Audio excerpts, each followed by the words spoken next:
I see my name in shining lights, yeah, a different city every night. Oh, I swear the world better prepare for when I'm a billionaire. It's time to get down to business on the weekend's #1 business program. Known as the King of Networking, your host Shalom Klein has worked with thousands of entrepreneurs and created countless jobs. So, to success. Let's get down to business. And indeed, we're all about small business, jobs, and entrepreneurship and business. We talk a lot about business here. You're on with Get Down to Business, and I'm your host, Shalom Klein. Remember, you can always download podcasts from Get Down to Business on my website at shalomklein.com. And while you are there, don't forget to follow me on Twitter at Shalom Klein. So let's jump right in. I'm super excited for this conversation because I'm joined by David Mattson, the president and CEO of Sandler, who has just published a fantastic book called Scaling Sales Success, 16 Key Principles for Sales Leaders. It came out in March of this year, and it is so relevant as we wrap up 2021 with a bang, as he puts in the book, 16 Key Principles for Sales Leaders, and he knows a thing or two about sales. Dave, welcome to the program. Hey, thanks for having me. It's a pleasure to be here. It is a pleasure to have you. So I like to get to know the person behind the microphone, and anybody that Googles you sees the leadership experience you have, the sales experience that you have. And we were just talking offline about your disc profile, but you certainly push yourself and you push all of those around you. So how did you get into that? Actually, I was a client and I had joined. I thought if you worked harder, you would become more successful in sales. And I quickly find out that's not actually true. You had to work smarter. And so I went to a Sandler as a client way back in the 80s. And I fell in love with it because I realized that it was a conversational sales model and I didn't have to be somebody that I wasn't, that traditional slick salesperson that everyone sees in the outside world, which is far from the truth. But so I sat in and really enjoyed it, became the #1 salesperson in my company. And then I actually went to work for Sandler. And I've been here ever since and, slowly bought the company until I've owned it. Well, that's fantastic. And I know that you're leading the way you always have, and that's critical. And so what I've found from your book, again, called Scaling Sales Success, 16 Key Principles for Sales Leaders, is that whether you're in Chicago, New York, Los Angeles, or Timbuktu, the same rules of the road apply for those leaders who are ready to make that journey necessary to transform a team of disengaged, marginally engaged, new or underperforming salespeople into a cohesive, committed team capable of generating scalable revenue growth. And again, it's 16 key principles, and we only have a couple of minutes to cover it. So Dave, what are some of the things that you have discovered that you want to make sure our listeners on the program put into practice this week? Well, first of all, let's look at the perspective of a sales leader, right? We have to lead by example. Oftentimes we get stuck with do what I say, not as I do, and there's a complete disconnect. And in today's environment, there is an awful lot of opportunity for each one of the people that work for us to go somewhere else. And if you really do follow the studies, we find that people will leave us because either A, they're not stretched, they're not learning, or they don't respect their sales leader. And so those are things that we can fix. We can fix those types of things. So I think as we read the book, you'll find key things that'll go through different aspects of the job that we have. And think about it, as sales leaders, we're probably the most undertrained group of people in our company, yet we're the most important group because we're in charge of revenue. But think what happens when people are promoted. They're looking around, senior leadership or an owner looks around and says, who's going to take that spot? It can't be me because I've got so many other jobs. And they look around and they find that top producing salesperson. He said, and you are the new sales manager. I just need you to replicate your success and we'll be awesome. But that's not how it works, as you know. Truth, words of wisdom from David Mattson, the CEO of Sandler. And David, I have to ask you, what was that game-changing moment for you? We've all had it in our careers, maybe that time that we've failed, that we've really, really sucked in something that we've done, or maybe it was just that mentorship moment. Again, I know you mentioned your mentor, David Sandler.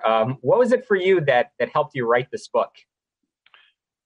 Well, if I go back in time, I think the greatest gift that Dave Sandler gave me, and I had the privilege of spending a lot of time with him, was he would force me to think for myself. So I could never create learned helplessness. I had to have self-sufficiency.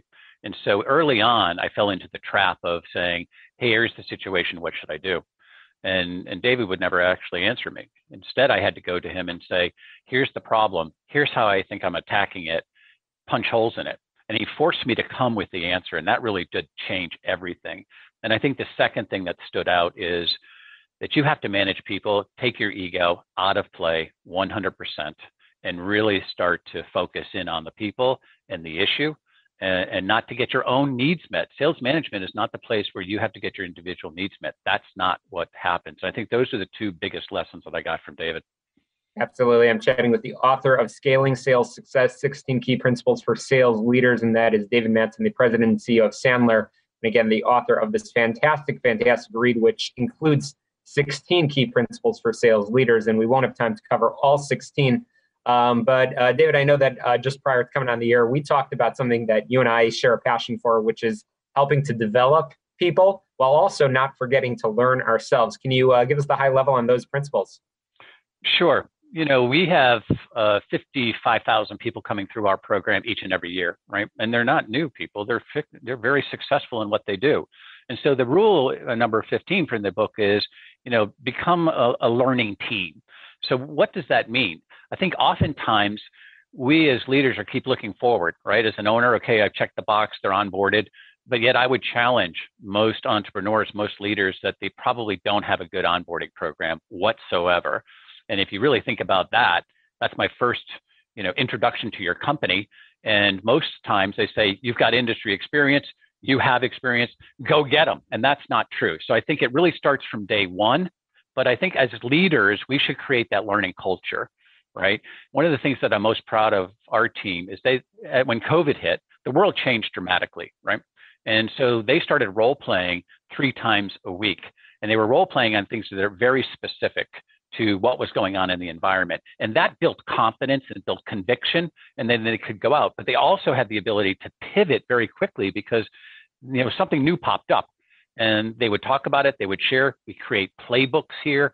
And I would suggest that all of the leadership that's listening to the program today does create that learning environment, but it also starts with you as the leader. I jump into those, I listen, I participate, I put myself out there. I'm not right, I'm just one of the team. And I think that respect is something that is really important. I think the other thing is when you do have newer people, or if you have people that are, let's say, very proficient in one area and not so much in the other area, which is common, right? We can't be, Superman in all these, all the things that we have to do. Then what we've done is a couple things. And I'd suggest that everyone can do it. One is that I do think that you should create a mentorship type environment in your organization where people are sharing ideas. I do think that you should use technology, whether it's voice intelligence or anything else, to create playbooks. We have playbooks for everything. And that way it's not, the pressure is off you as the leader. And it really says, here's the objections. Here's how we describe our company. Here's how we do X, Y, and Z. And here's the best of the best. Now we have it digitally because we have voice intelligence and we take the best of the best. But for many, many years, it was hard copy. And then people would take it upon themselves to learn those scripts and learn those responses. But I'll tell you what happened. When we did that and all the control went back to the people, you would very quickly figure out who was on top of their game and who wasn't, and who was investing in themselves and who wasn't. Because if they had the tool, but yet they refused to spend the time to stay up on their game, that was an indication that we may have some issues here, right? Because I'm giving you the best response for everything that comes up in your daily lives. And I think that was our responsibility to do that. And I think it also gives us the opportunity to have people feel empowered, right? Because I said, hey, people leave us because they don't feel challenged. Well, if you're continually challenging them, that's invigorating. I mean, people are excited, right? Yeah, absolutely. Absolutely. Again, chatting with the one, the only David Mattson, the president and CEO of Sandler, and the awesome author of this book, Scaling Sales Success, 16 Key Principles for Sales Leaders. And there are some great steps, some great homework assignments in this book. And I can't encourage our listeners strongly enough to pick up a copy. So that's a perfect segue to David, as we wrap up our conversation here on Get Down to Business. I want to make sure our listeners know where they can learn more about you, your team at Sandler, and of course, pick up a copy of Scaling Sales Success, 16 Key Principles for Sales Leaders? Well, they certainly go to sandler.com. And of course, all the books, we have 43 of them, are there, Amazon as well. But if you reach out, just because, listen, I appreciate, and I think it's our job to help all of the entrepreneurs and leaders. If you reach out and just say, listen, I listened to the show, I'd love to go visit one of your programs as my guest. I'm happy to have you as my guest. Go learn. Our job is to help entrepreneurs worldwide, with 256 offices around the world. That is our charter. And I'm happy to give you whatever you need in order for you to thrive. Oh, we'll make sure that we share that information on our website together with the show notes. Again, David Mattson, President and CEO of Sandler, and the author of Scaling Sales Success, 10 Key Principles for Sales Leaders. We've got to squeeze in a very quick break here on the show all about small business, jobs, and entrepreneurship. Don't touch that dial. We'll be right back.